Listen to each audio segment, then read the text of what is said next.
Hello Transformers fans, Veelio here, and today we are talking about the Marvel Transformers UK comic, something that I have never ever read. I was born long after it came out, unfortunately, so I was not around at the time, but thanks to the Triple Takeover Toy Cast Discord, I have now got access to it, which is a really cool thing. So I'm going to be reading through it for the very first time and talking to you guys about how I feel, what I'm kind of thinking, and what my opinions are on it. If you have read it, do let me know in the comments below what your thoughts on it are. I really am interested to see how you guys think compared to what I think. I'll give you guys a little bit of a spoiler. I've read the first 5 issues today and I love it. So what do you guys think? Let me know and let's find out what I think.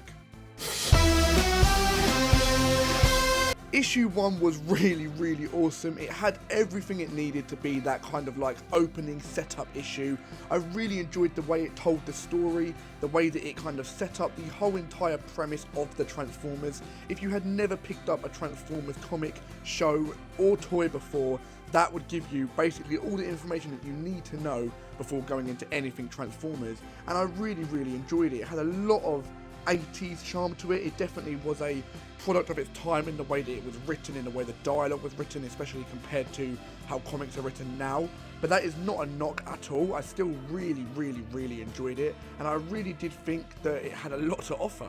So I made a couple of notes about it, the first one being the opening shot of Cybertron has so much of that 80s charm, and it instantly just filled me with excitement.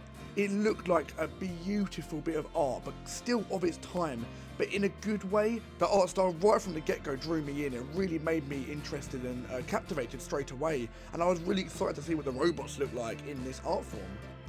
And yeah, interestingly, the first ever line spoken in this whole entire huge comic run was by Ravage. I am a Ravage fan and everything, but it's an interesting choice for the very first line. It's a bit of a rogue one, you know. The first line is a bit of an achievement. You think it might go to Megatron or Optimus Prime, but Ravage, who I'm pretty sure doesn't stick around. We all know how the Transformers comics work. Once your toy isn't on the shelf anymore, that's it, you're cut.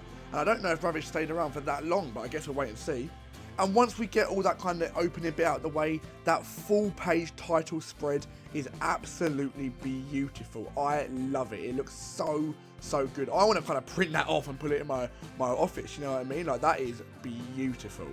One of my favourite things about this was the origin of the arc. It's very different here to what it is in the original cartoon, which is something that I have actually watched all the way through. So I'm pretty well in the know in regards to that.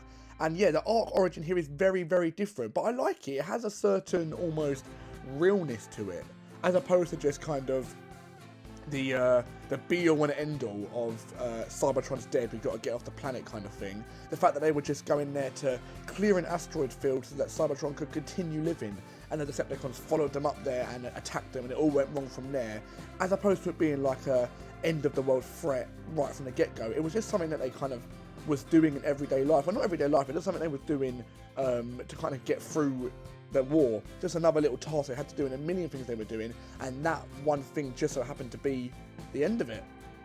And obviously the way that the arc ends up on Earth is different as well compared to the cartoon. Obviously in the cartoon, the arc kind of just crash lands there as the Autobots and Decepticons are fighting, and that's kind of that. But in the comics, most of the Autobots are dead. I think it's everyone but Optimus Prime and Prowl has been killed by the Decepticons' attacks. And Optimus said that he's going to commit suicide, he's going to kill everyone and take the Decepticons down with it. And he actually says to preserve the secrets of the arc.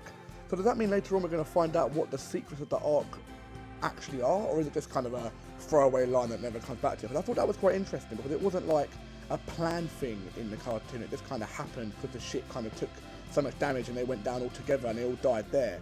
But Optimus Prime makes a very conscious decision to end the war kind of there and then at the expense of his own life. Not necessarily to make sure that the Decepticons die. He says that's the bonus. He says if it's any consolation, they're going down with us, but we can't let them find out about the secrets of the Ark. So it seemed like the secrets of the Ark was quite a big thing. Maybe the Ark transforms, who knows? Like the new toy that came out recently, I'm not 100% sure. What I do know is that it was a very interesting and very different way. And again, I kind of liked it. It wasn't an accident, it was something that was consciously chosen, and I kind of liked that Optimus Prime had the guts to make that decision early on. It was a very cool first issue. I liked how it ended with the probe about to resurrect them, so it kind of like set up the rest of it from there. The first issue took the time to tell the story, to tell the history very well, and it ended right at the point of like moving on from the history. We're about to start all new kinds of adventures. The status quo effectively has been changed, and it is obviously nothing groundbreaking, although it was the first to do it. It's the Autobots and Decepticons crash landing on Earth, and there we go from there. But even though we've seen it since and after, it is the original one. So I would like to see how they do a lot of these stories for the first time. I'm excited to see how they, any stories that I might notice from later on, you know, people, they completely took inspiration from this issue and things like that. So I'm genuinely looking forward to the next issue. So issue 2 starts with a pretty like obvious advert for every single toy, but like in the comic they have like a roll call panel. I'm sure you guys must have seen it before. It's very, very famous. Even I've seen it before actually, and I only kind of put 2 and 2 together that this is where it's from when I was reading it now. But yeah, the Autobots and the Decepticons have a huge kind of like roll call, and they speak in like third person, so you get their name in there, you get their weapon in there, you get their little special function in there, what their job role is in their faction. It's very funny, very charming. Yeah, and obviously an advert to buy their toy, you know, buy me Optimus Prime, I've got an ion blaster and, you know, etc. But it's good, it had a charm to it. I like reading for each one and seeing the people introduce themselves for the first time.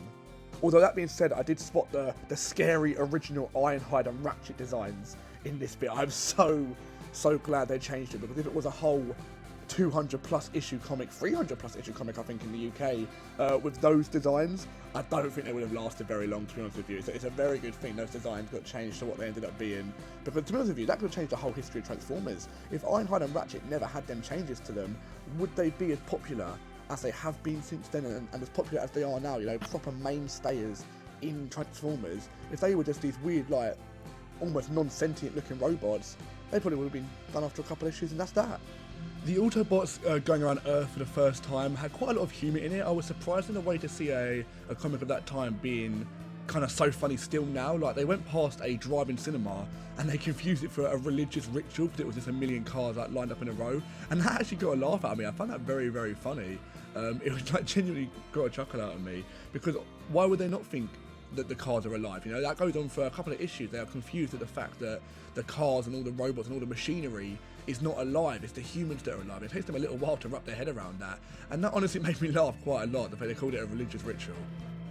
And this issue really gets us to look at the characters a little bit more. In the very first conversation we have with Starscream, in the whole of the original comics, he is straight away up to his usual scheming, and I absolutely love it. It's got so much character in it. It is so rich with charm and true personality, and you can tell that these are the iterations that everyone based these on, and you know why Starscream has never been anything other than the Starscream that he has been since then, because in its very first original comic he is so full with that personality, and it works so well.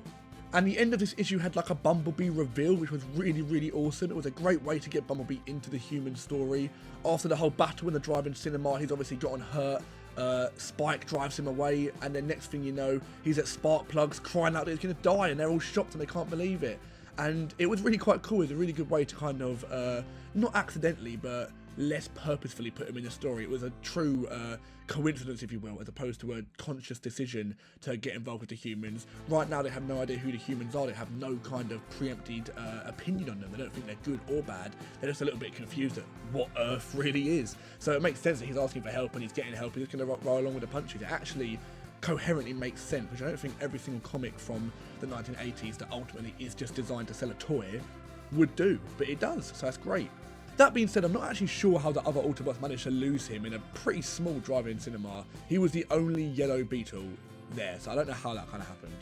Issue 3 kind of gets going, and it's really interesting to begin with because it has Megatron and Starscream's dynamic right off the bat.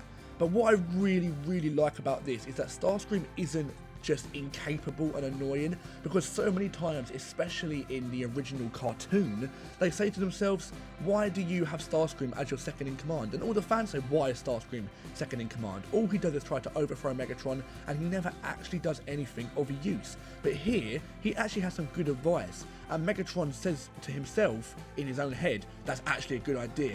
So he kind of goes along with what Starscream decides, but he slightly alters it to prove that he's the one in the power, he's the one with the authority. But instead of just completely disregarding it and calling Starscream a fool, Starscream actually has a capable, good idea that Megatron agrees with. He just kind of steps in and gets himself to be the more powerful one. But it's interesting, and it shows off Starscream being capable. It makes his threats to Megatron so much more real and threatening, which I really, really, really like. And the Decepticons in general are so fleshed out, especially compared to the cartoon. Like, obviously, like I say, I've only read the cartoon, so seeing these hand in hand, I know that a comic gives you a little bit more time of each character, but it is crazy. It's really interesting to see them all get special powers and unique personalities. I mean, if the cast turnaround is as quick as I imagine it will be, maybe let's say 12 issues before we start getting loads of new characters in, maybe even less to be honest with you, but in them 12 issues that we're going to see with them likely, they certainly are making sure the characters are really, really memorable during their time. I see why the toys sold so well early on here. And the Decepticons complete their mission, you know, getting their base, taking down the oil rig, without any trouble. And I think it's actually important for the bad guys to win sometimes, because it establishes them as a threat.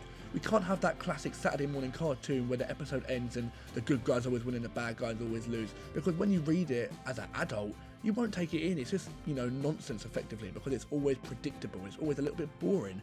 But if the Decepticons have a few wins here and there, if they actually get one up on the Autobots, if they're able to take down a whole oil rig and harm humans and, you know, get their way without the Autobots even realising they were there, clearly they're a threat, and that's a good thing. Sparkplug is pretty chill for someone who's just discovered an alien life form. They kind of go like, oh yeah, that's a bit weird, this can't really be happening, can it? Oh, it can be happening, and then they just kind of get on with it. And I think I want that approach to life. I'd like to do that. When Buster meets up with his friends afterwards, by the way, they didn't even notice that the car he was driving, which was Bumblebee, was completely different to the one from last night. They didn't even check in on him. They kind of went, oh, he's not at Sparkplug's house. Where's Buster? Oh, there he is in a car. They didn't even know it was a different car. Terrible. And another interesting point is Mirage. Right at the end there, Mirage had a little thought to himself at the end of the issue, and he says, I wonder if I'm on the wrong side. So instantly he's playing into that traitor personality trait that we've seen so much throughout all Transformers history. And like I said earlier, with them being so thick in character and personality, they slap that right on straight away. They get him to go right in there with that traitor personality. Whether he goes ahead with it or not, we'll have to be wait and see. But the fact that he even thinks it early on shows that he is not 100% committed to the cause the way that the other Autobots are. And I think it's really interesting to have good guys who aren't 1,000,000% good guys. Issue 4 starts with another kind of funny moment. So they've got Sparkplug able to convert fuel into energon. They found a way to do that, so they formed an alliance thanks to Bumblebee and the humans. And they all go to Sparkplug's repair shop, and it's quite funny because Sparkplug's got this little, like, not corner shop, but a little shop on the street with his Sparkplug's auto repairs, and you've got the whole entire Autobot armada lining up outside ready to get some energon. But these two little couples are walking down the street in their car, and they just see the whole entire Autobot army behind them, and they make a comment, wow, it's never been so busy. And its cars are all shapes and colours and sizes, and I'm pretty sure there's like a tank in there as well, you know. Just made me laugh. And it was cool seeing Sideswipe and Sunstreaker being really close brothers from the get-go. Even if every new character we meet comes with their own self-dialogue advert, it's good to just see them get their little bit in, establish their relationship, and see where they go from there. And in this issue, Mirage carries on playing into his wanting to be back on Cybertron trope. You know, he says, why are we fighting when we could just be back on Cybertron, living the good life, living the lavish life? And we got a great little showdown here of Optimus versus Megatron. It was extremely cool seeing them two go toe-to-toe in that original Marvel UK comic form. The art style was beautiful. It can be a little bit cluttered at times to see what's going on, especially with the UK ones being black and white to begin with. But I'm getting the hang of reading it. I'm getting the hang of reading the black and white. And that Optimus versus Megatron panels looked great.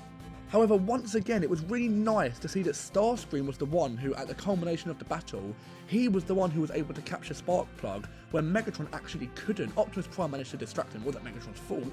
Megatron was obviously preoccupied, but it was actually Starscream who got the job done. Once again, it's showing him is very, very capable, and when we see that first kind of mutiny that I'm almost expecting Starscream to come out with any second now, we're going to, as a reader, we're going to believe it so much more. We're going to believe that he could potentially be a credible threat to Megatron's throne, because so far he's been nothing but capable. And the issue actually ends with Sparkplug being taken away, like I say, Buster saying, come on, get my dad back, but the Autobots collapsing because they've got no energy left, no fuel left in their body. So it's actually a resounding victory for the Decepticons. Once again, they're proving their threat, and they're making the characters so much more than just one-dimensional black and white, good guys win and bad guys lose, even though it is technically in black and white. And I'm thinking to myself, how are the Autobots going to come back from this, you know? Obviously, we've got some kind of issue here. We've got to get Sparkplug back. We've got to save the day. And it actually ends with a little teaser at the bottom for Spider-Man. What? I know that the original comics were like, to begin, I think it was the first arc, Marvel wanted them to technically be part of like their own Marvel universe before they kind of split them, but I didn't actually think Spider-Man was going to show up and help the Transformers. This is going to be brilliant. Why have we not got a Spider-Man transforming toy? I'll buy that. But that just really caught me off guard, really made me laugh. I thought it was really quite cool. So issue 5 is going to have Spider-Man in it apparently, and I can't wait to see what happens. But before we get into issue 5, Spider-Man, all kind of can of worms, we're going to end the video here because it's getting on a little bit. And I want to kind of save this Spider-Man thing now that I know it's coming for another video. I want to do big blocks and we read through it together. And I hope you guys have enjoyed this video. If you have, do let me know. And I'll do a whole bunch more of these. If you love it that much, I'll do the whole entire 300 issues. But that might be a little bit long, who knows. But if you like it, I'll do it. You know, I've had a great time reading through these comics today and making a few notes on them. One thing for sure, I'm not going to stop reading them. You know, I'm in deep now. I'm thoroughly enjoying it. I've got to find... Spider-Man's coming. I've got to find out what's happening next. So if you have enjoyed this video, please do consider leaving a like and commenting as well. It really would mean the world to me. And also it'd be great if you could subscribe. I would really appreciate it, and it would help the channel to grow. I hope you've been enjoying all this Transformers content. I've been loving focusing my channel on Transformers, and that is the way it's going to carry on for a long time. Loads of new, fresh Transformers content coming your way. So if you are thinking about sticking around, once again, please do think about subscribing and liking this video. And I'll see you guys in another video, maybe even a video about the Decepticons, wink, wink, wink, very soon. Goodbye.